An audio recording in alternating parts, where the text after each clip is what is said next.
Hello, I have decided to do a video about this quiet book that I have been working on just in case I do another one in the future and I want to have a reference with information about what I did and the details of how I put it together, so I'm not starting from scratch or confused about what I did. I just wanted to have a place where I put all that information. So let's go ahead and get going at this.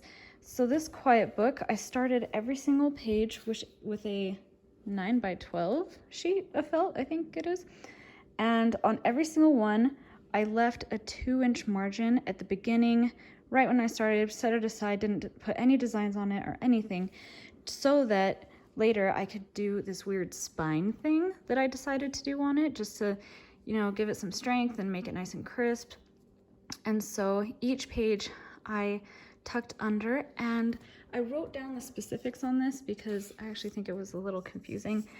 But so on each page I did 6 holes at 1/2 inch and 1.5 inches, and then folded it over to put the grommet, eyelet, whatever, through at 1.5 inches, 4.5 inches, 7.5 inches to make them evenly spaced.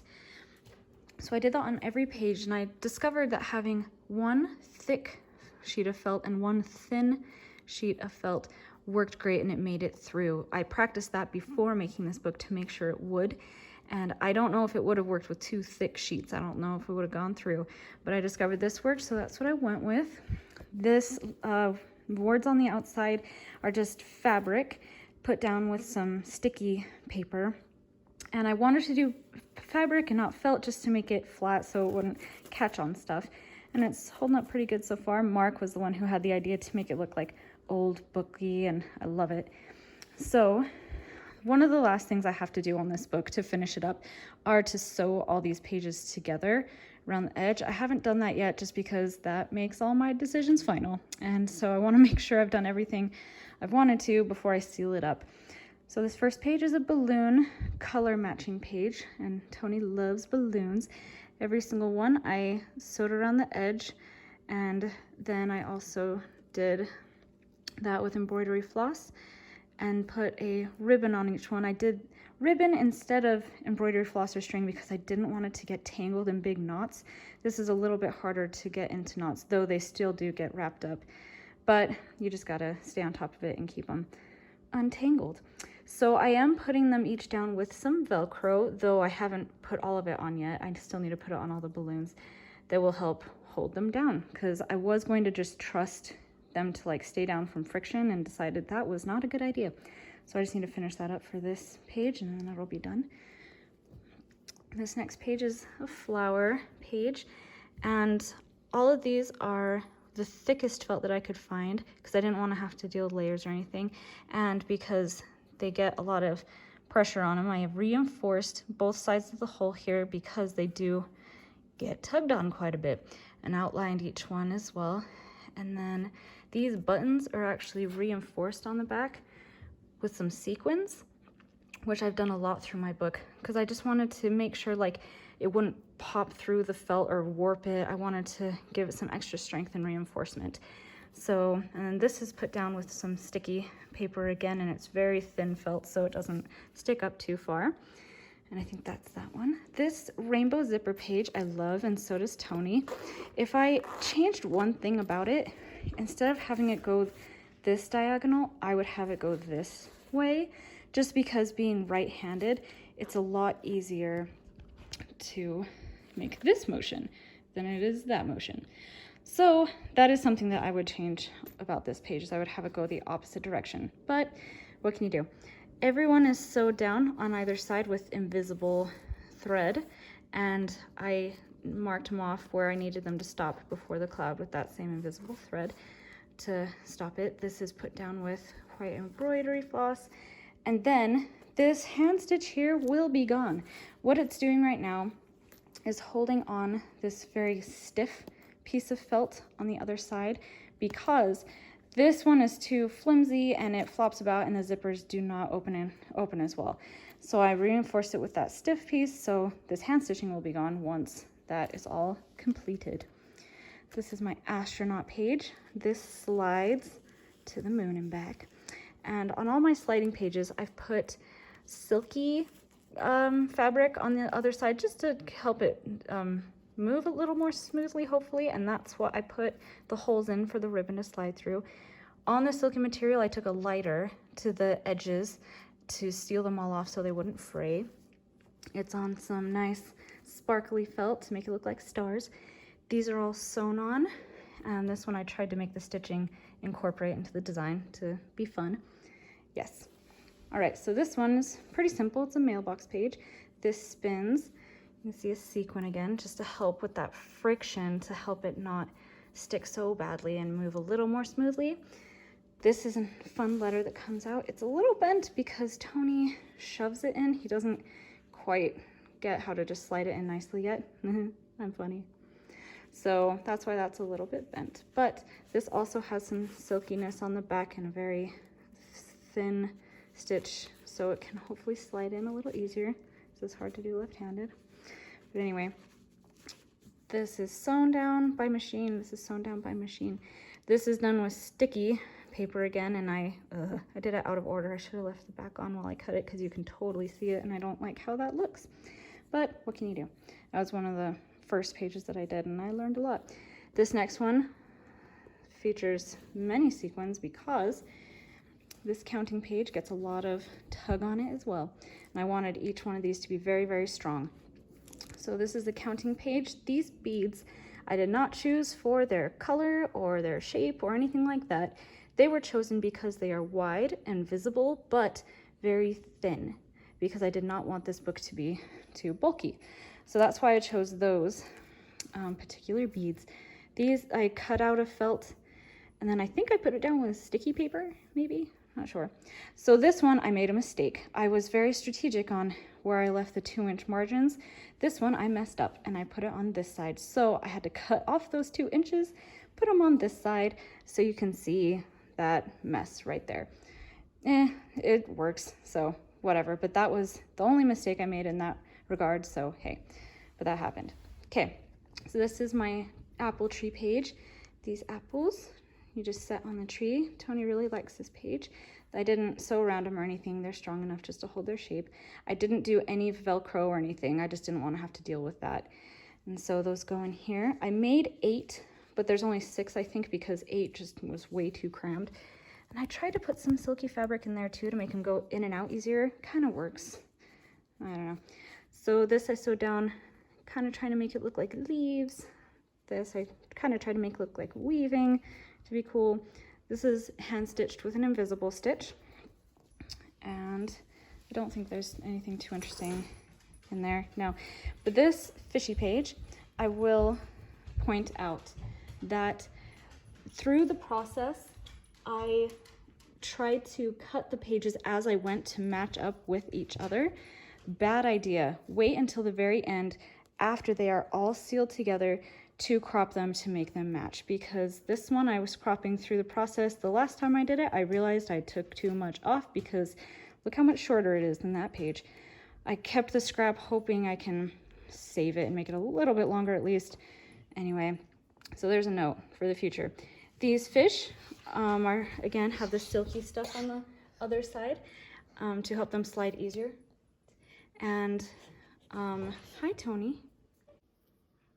All right, so these fishes are inconsistent in the kind of fabric. This one's really thin, this one's really stiff. I wasn't paying attention, I was only looking at color, and it bothers me that those don't match. But what can you do? They're sewed down very heavily under this seaweed, and then this is put on with sticky paper.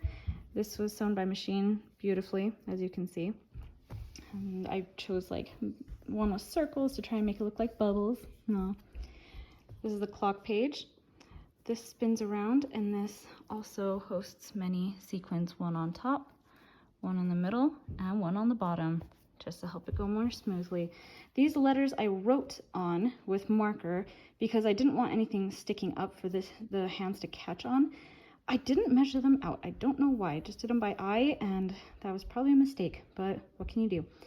Stitch this around with embroidery floss, and then this felt, there's a thick one on the back and a thin one on front just because I wanted this color, but it wasn't thick enough.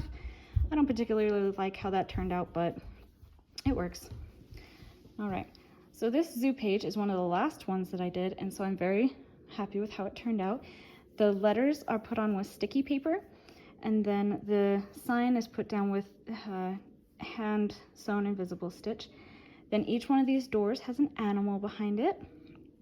And I chose these colors simply because I took whatever leftover felt that I had and chose the thinnest so that it wouldn't bulk up too much, because the door is very thick. So that's why I chose these colors. The bear and the wolf have this quality where I cut out the gray and I cut out the purple, and then I had to puzzle it all together, which ended up being way harder than I thought it was going to, but it turned out looking pretty cool.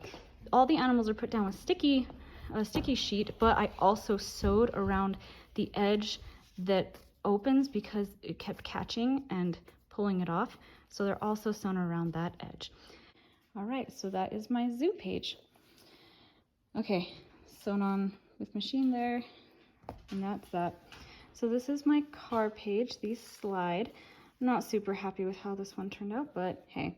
So the ribbon it's sliding on is yellow, but then I painted black spots on it to make it look like the line on the road. And what I did was I took a piece of paper and I cut out slits throughout it, evenly spaced, and then I slid the ribbon through it and then spray painted on top to get those stripes on there even and uniform. And I had to give it a few shots because the first time I did it, it bled really bad, and so it took a few tries, but I got it. These again have the silky stuff with the ribbon going through. These trees I tried to sew to make them look all, I don't know, leafy. Stop sign, house, I don't know why I chose to do those things, but hey, all sewn down by hand, and then the roads were sewn down by machine. So this page and the next page, I think I need to put a reinforcement page in between a stiff sheet to make it stronger, because this page and the next one really do require some more strength. So I'll probably have to add a page in there, which will bulk up the book a bit, but oh well. So these 4 flaps are pockets with shapes inside, and it goes onto this next page, and it is a matching game. And so this page took forever because I sewed the edges of all of these pieces, and I sewed all of these shapes with the embroidery floss, and it took a long time. But I really like how it turned out. These pockets were Mark's idea, this design, and I love it. This is a really thin kind, and so this frayed a little bit, and so instead of sewing a border, instead I got a lighter and very carefully and evenly went around them so that's not going to fray. Put down by machine and reinforced on those bits. And that's that page. I did pink because there's literally no other pink in this book, so I thought it should make an appearance. So this is the last page. It's kind of a peekaboo page, and there's a fox in the grass, and I tried to kind of sew around the tail to make it look furry, and I really don't know if I like how that looks, but it's all right. I did some on the ears as well, more subtly, and I think I like that better. It's put down with a sticky sheet, but then, like at the zoo, I also sewed around the top edge because it would get yanked on pretty good when we're trying to open up the grass. This again has the puzzle effect where I cut out the orange and I cut out the white. It didn't turn out quite as well as the other one, but that's okay. This grass is cut out and sewn down with machine. These are put on with an invisible hand stitch. This is the back page. I think on the front and back I might put some kind of border around it to make it look more book-like. I'm not sure. But one of the last things that needs to be done, of course, is some sort of sealing something, maybe some straps that come around, or maybe a flap to close it. I got some magnetic snaps, and I think that's what I'm going to use just to make sure it's really secure. And yeah, so that is the quiet book that I've been working on. I've been working on this for probably about a year now. I've been taking my time. I'm sure I could have done it faster, maybe a few months if I had actually sat down and done it. But I learned so much. I think if I'm gonna do this again, I'll be able to do it much faster because I learned a lot. Yeah, and so now I have a video reference to look back on to know what to do, or if someone else wants to watch it and learn what I did, hopefully it can be helpful.